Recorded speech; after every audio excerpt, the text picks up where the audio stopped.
Permettre aux plus jeunes d'être complètement autonomes en milieu aquatique et ainsi prévenir les nombreux accidents dus aux noyades, voilà l'un des objectifs du centre de sauvetage aquatique de Monaco. Tout au long de l'année, ce centre forme des scolaires aux premiers secours, aux interventions et aux règles à respecter pour faire face à un accident en mer ou en milieu aquatique. Des stages de sauvetage sont également donnés cet été, des séances de 2 heures étalées sur une semaine où le but est de devenir un Ocean Racer.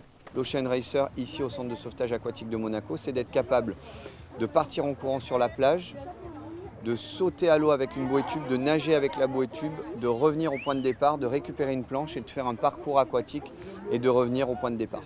Donc il y a vraiment, c'est une sorte de triathlon, il y a une polyvalence des disciplines et les enfants apprennent donc à évoluer seuls et en groupe, à faire preuve de fraternité, de pouvoir être capable de secourir une victime en toutes circonstances. Ils apprennent aussi à être une victime, ce qui est important, de savoir quoi faire si jamais on est pris dans un mascaré, dans du courant, dans des vagues.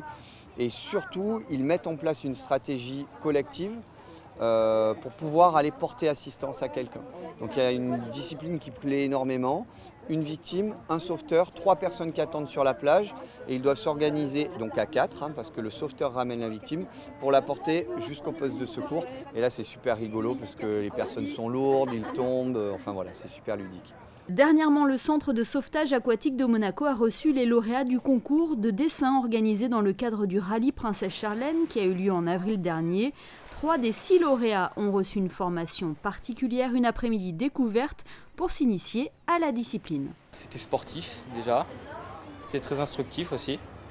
C'est bien de pouvoir apprendre d'autres choses déjà. Je ne savais pas que le sauvetage c'était aussi intense, parce que, comparé à ce que je pensais. Il y a plein de façons de sauver des gens en fait, c'est pas qu'une façon en particulier. Mais il y en a qui sont plus faciles que d'autres, mais je pense que le mieux c'est le nippleboard.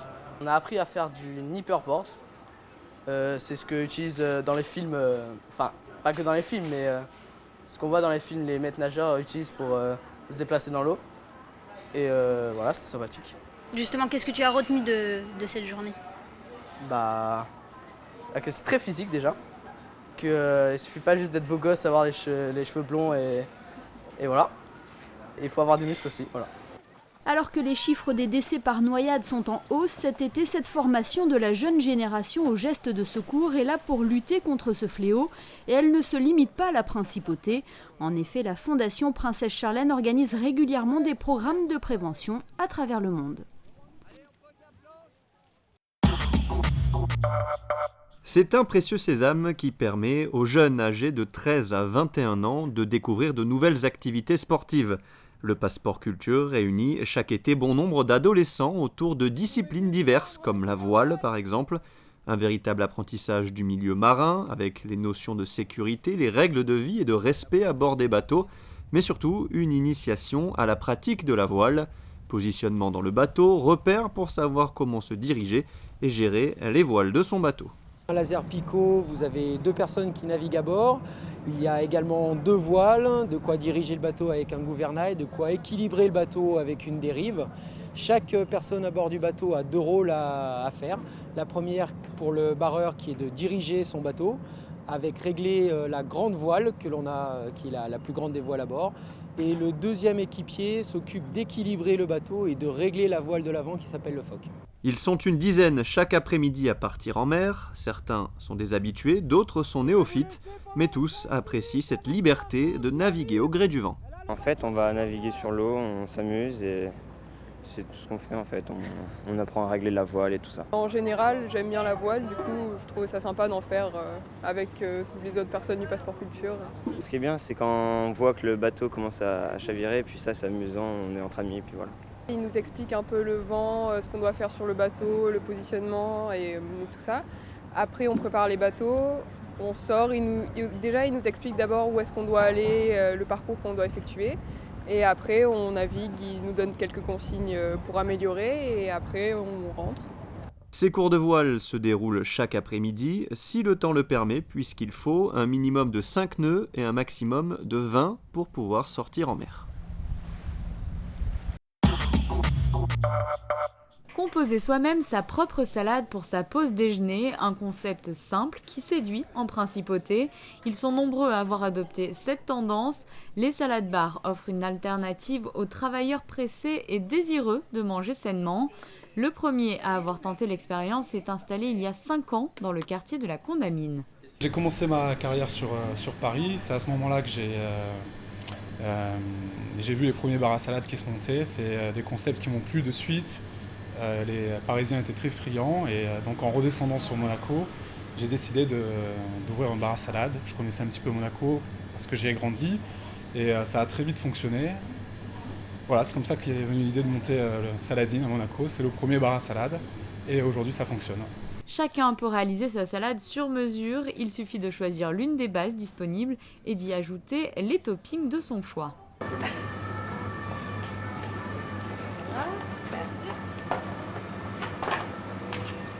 Allez, je vous écoute.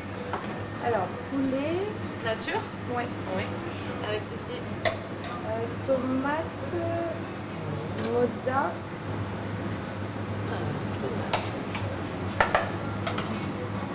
Mozza, oui. Chacun peut donc varier ses compositions en fonction de ses envies du moment. Le fait que ça soit frais tout le temps, c'est des produits frais, il y a beaucoup de choix et ils sont agréables et il y a tout le temps de la place. C'est la diversité, voilà, on peut choisir ce qu'on veut, donc c'est très bien. Par exemple, je suis au régime en ce moment, donc je peux choisir ce que je veux, quoi. Voilà, dans la salade. J'en avais entendu parler par des collègues de travail qui m'ont dit que c'est sympathique, on a un bon choix d'entrée, de salade, et donc je me suis dit pourquoi pas essayer. Voilà, la curiosité m'a attiré ici. Une clientèle très variée qui recherche avant tout une offre complète à moindre coût à l'heure du déjeuner.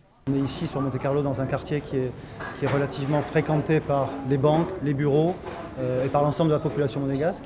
Donc où est-ce qu'on pouvait aller manger rapidement, sainement, ce qui est quand même dans l'air du temps. Donc on s'est dit le salad bar est un concept qui correspond tout à fait à cette demande. Donc on a essayé d'approfondir ce type de concept. On a regardé, comme tout le monde, on a cherché, on a réfléchi et on s'est dit que le salad bar était un concept tout à fait approprié parce que les gens peuvent venir régulièrement, voire même tous les jours, et tous les jours manger différemment. Des restaurateurs se sont également inspirés de cette recette à succès, signe de l'ampleur grandissante de ce phénomène. On a ajouté un petit plus depuis maintenant 5 mois environ. On n'a rien inventé, on a fait un bar à salade. Donc on a copié sur les bars à salade qui existaient sur la Principauté ou ailleurs pour dynamiser nos ventes le midi, pour réagir aux travaux qui s'étaient situés sur le port. Clientèle très locale et on s'est adapté un petit peu aussi à la demande parce qu'on a vu que à cause de la crise, si vous voulez, le ticket moyen sur Monaco était un petit peu en baisse. Donc ça nous permet de garder une clientèle très locale qui peut se partager entre le bar à salade et le restaurant. Donc on arrive à capter cette clientèle qui venait qu'une fois par semaine chez nous et qui maintenant vient 2 fois par semaine, une fois au restaurant, une fois au bar à salade. La fraîcheur et la qualité des produits sont les clés de ce succès, un succès qui perdurera cet hiver avec une offre enrichie. Outre les salades à composer, les clients peuvent découvrir une large sélection de tourtes, de sandwichs et naturellement de soupes du jour, avec comme principal objectif satisfaire au mieux les palais les plus délicats.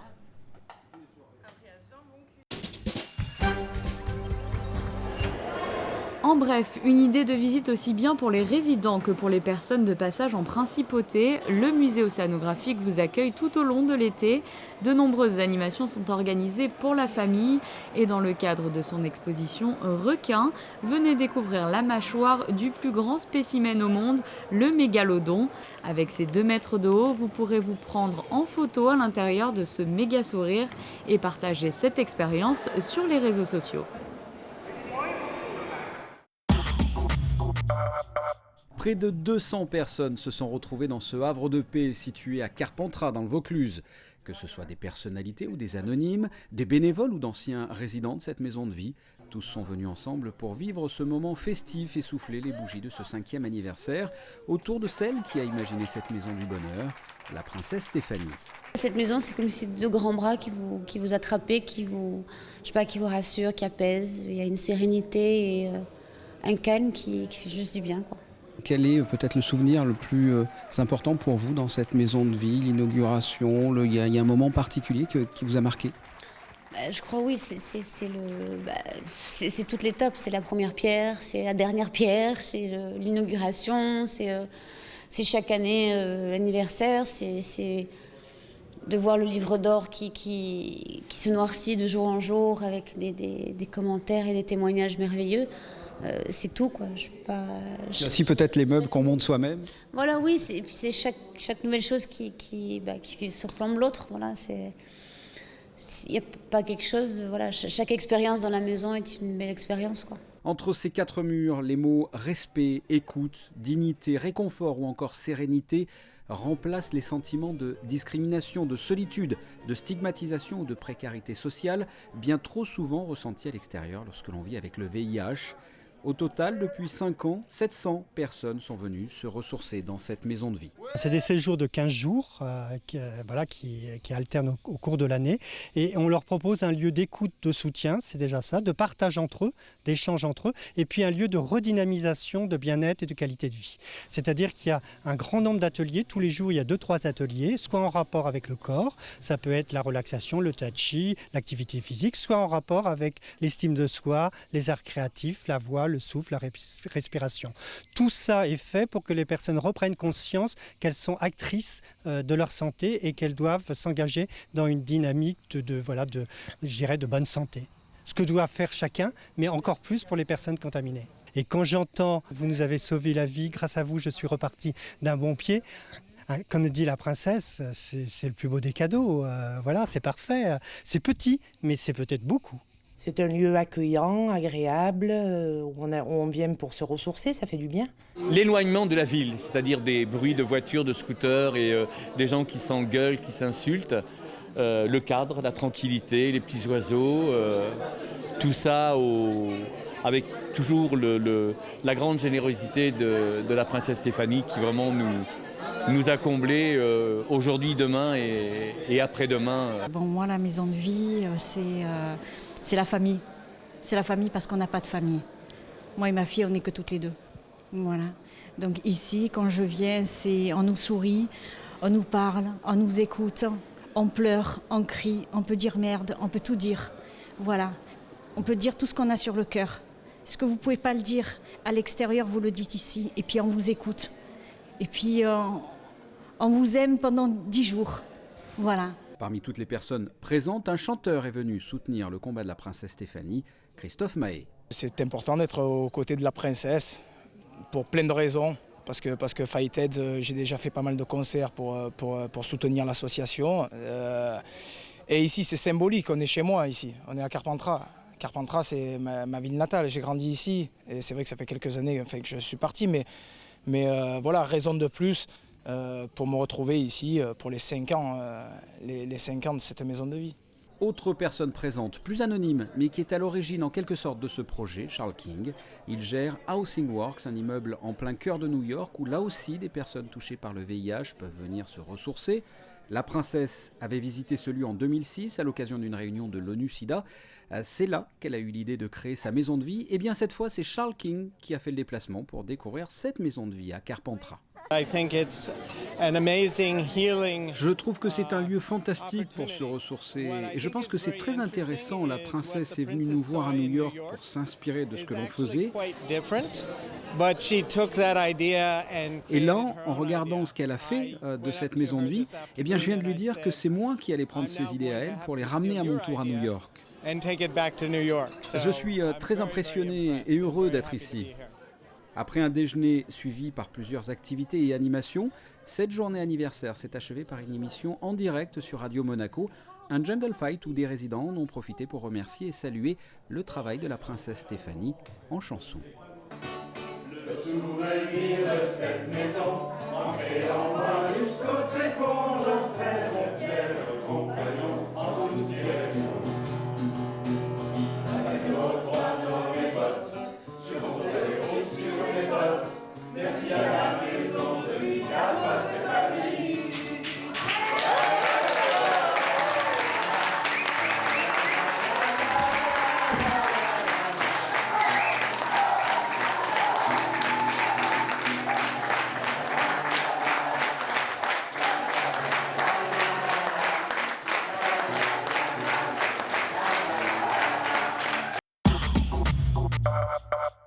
L'histoire fascinante de 5 décennies d'art qui est relatée actuellement à l'Opéra-Galerie à travers plus de 70 œuvres, Tempo met en lumière de grands artistes du XXe et du XXIe siècle, des impressionnistes, des contemporains ou encore des icônes de l'art moderne qui ont transformé et influencé le paysage culturel de leur époque. Vous êtes dans ce qu'on appelle, nous, la Black Room, la chambre noire. C'est là où on met beaucoup d'œuvres donc, de l'art moderne. C'est-à-dire que derrière vous, vous avez un mur avec 4 Picasso, 2 toiles, 2 dessins extraordinaires.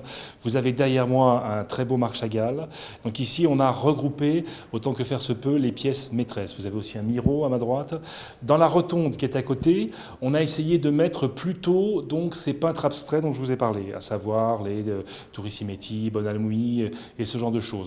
On a une pièce qui est encore après, où on a fait un espace qui est encore beaucoup plus contemporain, c'est-à-dire des peintres des peintres ou des sculpteurs qui sont dans les 50 ans, comme Madame Fredericks, comme Umberto Mariani.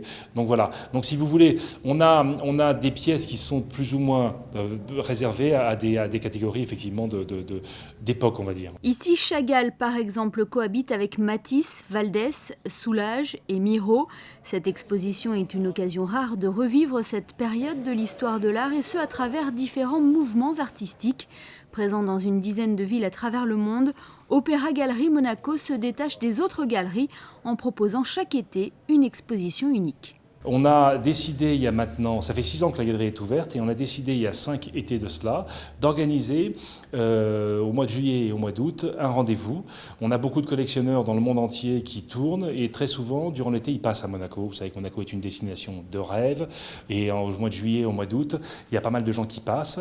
Donc on a décidé, si vous voulez, de faire un rendez-vous ici, de collecter les œuvres, de les présenter et de faire une exposition. Chaque année, l'exposition a un thème différent. Cette année, donc, c'est Tempo, parce qu'on a beaucoup axé sur ces Italiens dont je vous ai parlé. Voilà, mais on avait par exemple, Icons of Art il y a 1 an, on a eu une exposition Picasso il y a 4 ans de ça. Donc c'est vraiment le rendez-vous important pour Opéra-Galerie Monaco durant l'été. Tempo à l'Opéra-Galerie est donc à découvrir jusqu'au 31 août prochain. À l'occasion du 15 août, le public de la Salle des Étoiles a pu applaudir l'artiste italien Biagio Antonacci. Ce chanteur de talent est aujourd'hui une référence de la pop italienne. En 26 ans de carrière, il compte 17 albums. Je vous propose d'écouter un extrait de cette soirée.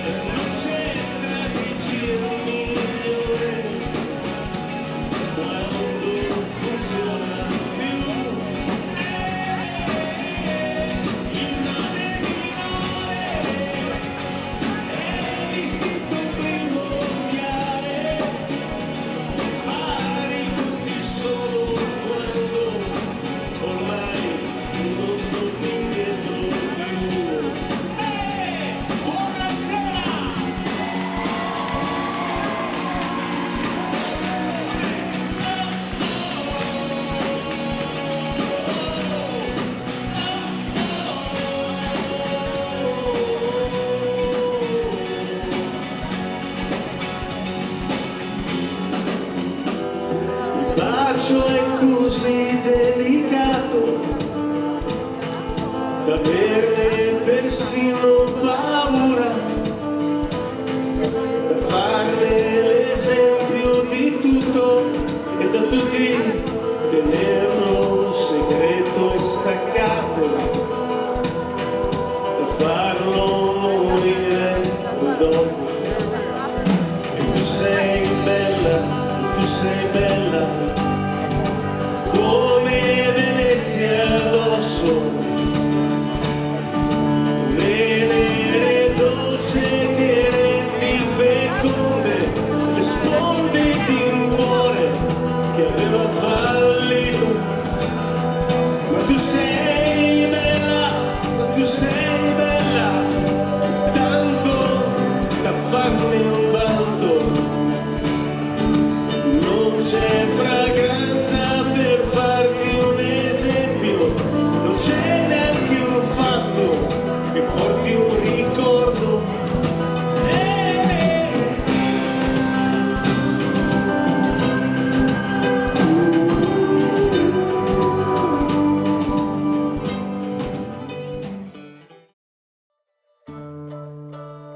Société Générale Private Banking vous présente la météo.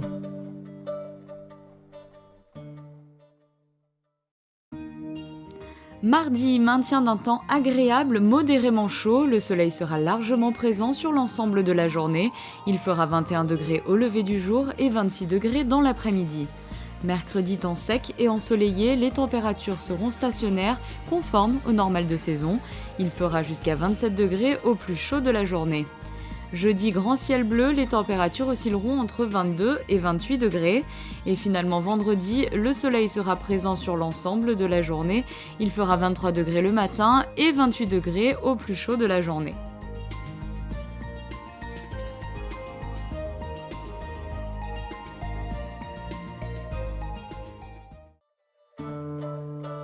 La météo vous a été présentée par Société Générale Private Banking.